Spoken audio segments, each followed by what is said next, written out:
पैसे को वो इन्वेस्ट करे और वो भटक जाता है भूल भुलैया में। कुछ लोग उसको एडवाइस करते हैं कि म्यूचुअल फंड में करिए, कुछ लोग कहते हैं कि स्टॉक में करिए, लेकिन वो दोनों तो एक ही सिक्के के दो पहलू हैं, क्योंकि अल्टीमेटली स्टॉक मार्केट से ही रिलेट होता है। तो मैं ये जानना चाहता हूं कि आप हमें गाइड करें कि इस पैसे को सुरक्षित तरीके से किस मदों में इन्वेस्ट करना चाहिए ताकि जो इन्फ्लेशन है उसकी भी केयर हो सके और एट द सेम टाइम हमारा भविष्य में जो इनकम हो और हमारे गुजर बसर के लिए वो भी हो सके। धन्यवाद। मेरा सवाल है कि मेरा अपना एक पोर्टफोलियो है जिसमें मैंने कुछ पैसा शेयर्स में इन्वेस्ट कर रखा है, कुछ पैसा म्यूचुअल फंड में लगा रखा है और कुछ एक नॉर्मल इंश्योरेंस प्लान ले रखा है। अब मैं थोड़ा सा पैसा और इन्वेस्ट करना चाहती हूँ जिसमें मैं चाहती हूँ कि मुझे एक अच्छा म्यूचुअल फंड मिले। आज बाजार में बहुत सारे म्यूचुअल फंड अवेलेबल हैं पर समझ में नहीं आता किस म्यूचुअल फंड की तरफ जाना चाहिए। तो आप मुझे कोई बेहतर विकल्प इसका बताएं। और कुछ इंश्योरेंस में भी फिर से मैं और इन्वेस्ट करना चाहती हूँ, उसके लिए आप को ये यूलिप किस तरह का प्लान रहेगा इस समय चुनना। जी, एक बार फिर बहुत बहुत धन्यवाद आप सबका। और आपसे एक सवाल पूछना चाहूँगा शुरू में, जैसे उन्होंने कहा कि ज़रा मुझे समझा भी दीजिए यूलिप होते क्या हैं और चार्जेस जो हैं, इनके जो शुरुआती चार्जेस हैं अभिजीत, ये इतने ज़्यादा क्यों होते हैं? पहला तो मैं ये बताना चाहूँगा यूलिप क्या है। यूलिप एक्चुअली इन्वेस्टमेंट कम इंश्योरेंस उसका मिलाप है। तो एक प्रोडक्ट लेके आपको लाइफ इंश्योरेंस का जो प्रोटेक्शन है वो मिलेगा और उसके साथ निवेश भी होगा।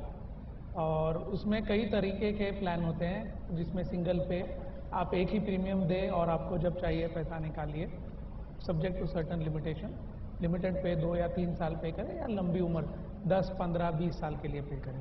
तो आपके जो अभी रिटायर्ड आदमी है तो सिंगल पे के लिए उसको फ़ायदा रहेगा, लेकिन अगर कोई यंग प्रोफेशनल है या स्टूडेंट है जो बनाना चाहेगा वो तो रेगुलर पे लेगा। अभी यूलिप का चार्जेस बहुत कंट्रोवर्शियल सिचुएशन है इंडिया में। एक्चुअली देखने के उसके 2 तरीके हैं। अभी मैं आपको एक सिंपल एग्जांपल देना चाहूँगा और फिर आपको थोड़ा सा, आप अगर एयर कंडीशनर लेते हो तो हमेशा मैंने देखा है कि बाज़ार में पुश करते हैं से ग्राहक के आधा टन का लो, 1 टन का लो, वो सस्ता पड़ेगा, ये 10,000 में मिलेगा। 1.5 टन का लोगे तो 20,000 में मिलेगा। ये सब तो सस्ता, जो सही है कि इनिशियली मैं पैसा डाल रहा हूँ तो कम पैसा डालना चाहूँगा। लेकिन कूलिंग में एयर कंडीशनर का ज़्यादा बिल, अगर आप 10 साल एयर कंडीशनर यूज़ करना चाहते हो तो बिल के 10 साल टिकेगा एक, और दूसरा इलेक्ट्रिसिटी कॉस्ट क्या आएगा। तो अगर 1.5 टन का लोगे तो इलेक्ट्रिसिटी कॉस्ट कम आता है, आधे टन से ज़्यादा। तो ओवरऑल रनिंग कॉस्ट अगर 10 साल दोगे, आपको 2 साल यूज़ करना है, फेंक देना है तो अलग चीज़ है, लेकिन 10 साल यूज़ करना है तो बड़ा एयर कंडीशनर। तो आप कह रहे हैं यूलिप 1.5 टन का एसी है? हाँ, तो लंबा है। आप अगर 3 साल के लिए, 5 साल के लिए देखना चाहते हो तो यूलिप में आना सही नहीं है। जनरली 15 साल, 20 साल, 10 साल के ऊपर generally most products are cost effective, I would say. जी, हेमंत, आपसे जानना चाहूँगा, जैसे कई सवाल थे म्यूचुअल फंड पर कि उनका मैडम का सवाल था कि मैं म्यूचुअल फंड में निवेश करना चाहती हूँ लेकिन इतने सारे फंड्स हैं तो मैं कैसे चुनूँ जो सबसे बेस्ट फंड है मेरे लिए। तो इस सिचुएशन में जहाँ एक तरफ वॉलेटिलिटी बहुत ज़्यादा है, मार्केट वॉलेटाइल है, मार्केट गिरा हुआ है, कई लोग सोचते हैं क्या ये सही समय है एंटर करने का, नहीं करने का, तो म्यूचुअल फंड में जो इन्वेस्टमेंट है उसकी क्या स्ट्रैटेजी रहनी चाहिए, बताएंगे आप? पहली बात, आपको जिस फंड में इन्वेस्ट करना है पहले वो समझना जरूरी है हमको किस फंड में इन्वेस्ट करना चाहिए। वो सब डिपेंड करता है आपकी कितने समय के लिए आप इन्वेस्ट करना चाहते हैं। अगर आपके पास मान लीजिए 1 लाख रुपया जो इन्वेस्ट करना चाहते हैं और आपको लगता है कि 25,000 रुपये मुझे 6 महीने के बाद लगेंगे, तो वो पैसा आप ऑब्वियसली इक्विटी में नहीं लगा सकते। और फिर आपको लगता है कि और 25,000 मुझे 1 या 2 साल के बाद लगेंगे, लेकिन जो बाकी 50,000 हैं वो मुझे शायद 5 या 7 साल तक नहीं लगेंगे। देखिए, जैसे ही आप ऐसे क्लासिफिकेशन करेंगे अपनी नीड्स का, अपनी रिक्वायरमेंट्स का, आधी जो आपकी प्रॉब्लम है वो सॉल्व हो जाएगी। क्योंकि जहाँ पे आप 5 या 7 साल की बात कर रहे हो, आपको मालूम है कि आप उस पैसे को टच नहीं करने वाले। क्लियरली इक्विटी फंड या बैलेंस फंड जो है एक अच्छा ऑप्शन हो सकते हैं, लेकिन इक्विटी में क्योंकि वैरायटी इतनी ज़्यादा है और उसमें डाइवर्सिफाइड फंड है, उसमें एग्रेसिव फंड्स हैं, स्पेशलिटी फंड, सेक्टर फंड्स, तो सही तरह से चुनना बहुत ज़रूरी है। जब आप शुरू करते हैं अपना पोर्टफोलियो बनाना तो शुरुआत कीजिए एक डाइवर्सिफाइड फंड से। चलिए लेते हैं कुछ सवाल जवाब। जी पूछिए।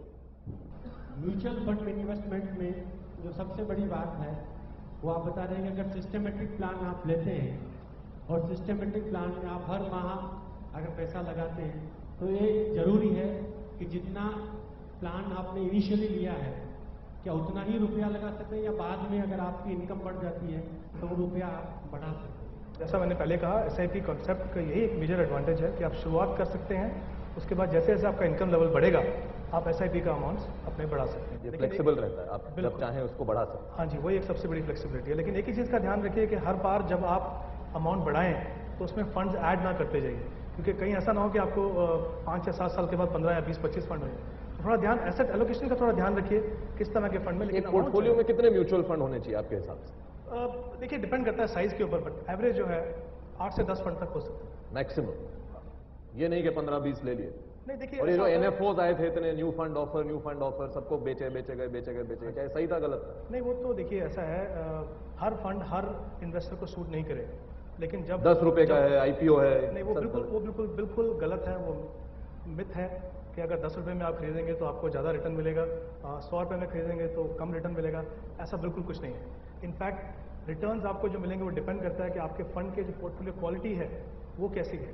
देखिए जब भी मार्केट बढ़ती है तो परसेंटेज में बढ़ती है, तो अगर दोनों फंड के पास एक स्टॉक है और वो 10% बढ़ा तो दोनों को ही 10% फायदा होगा। तो वो फर्क नहीं पड़ता कि आपने 10 रुपए में खरीदा या 100 रुपए में खरीदा, वो बिल्कुल गलत है।